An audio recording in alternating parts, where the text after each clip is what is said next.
خواب کے اندر پتھر دیکھنا، پتھر سے مراد جس طرح عقیق ہے، فیروزہ ہے، اس طرح کے بہت سارے پتھر ہیں۔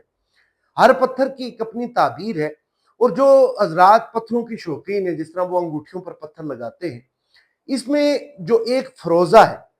امام ابن سیرین رحمۃ اللہ علیہ نے اپنے خواب نامے کے اندر یہ چیز لکھی ہے کہ اگر کوئی آدمی خواب کے اندر فروزہ پتھر کو دیکھتا ہے تو اس کی یہ دلیل ہے کہ وہ آدمی فتح یاب ہوگا، قوت اس کے پاس آئے گی، طاقت اس کے پاس آئے گی۔ اور امام جعفر صادق رحمۃ اللہ علیہ یہ فرماتے ہیں کہ فروزہ پتھر جو ہے اس کو دیکھنا ولایت کی دلیل ہے، اللہ رب العالمین کے قریب ہونے کی دلیل ہے۔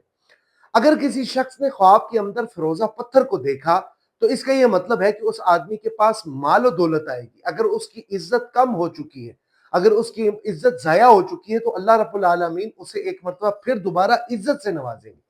اور اسی طریقے سے امام ابن سیرین لکھتے ہیں کہ اگر کسی نے خواب کے اندر دیکھا کہ وہ پتھر فروزہ ضائع ہو گیا ہے، اس کا یہ مطلب ہے کہ اس کے مال کے اندر کمی یا مال کے اندر نقصان ہوگا۔ اور اگر کسی آدمی نے خواب کے اندر یہ دیکھا کہ اس کے پاس بہت سارے فروزہ پتھر، وہ فیروزہ پتھر کے پہاڑ پر کھڑا ہے اس طرح، تو اس کا یہ مطلب ہے کہ عنقریب وہ آدمی مال و متاع کے ساتھ مالا مال ہو جائے گا، اور اللہ رب العالمین وسعت مال اس پر کر دے گا۔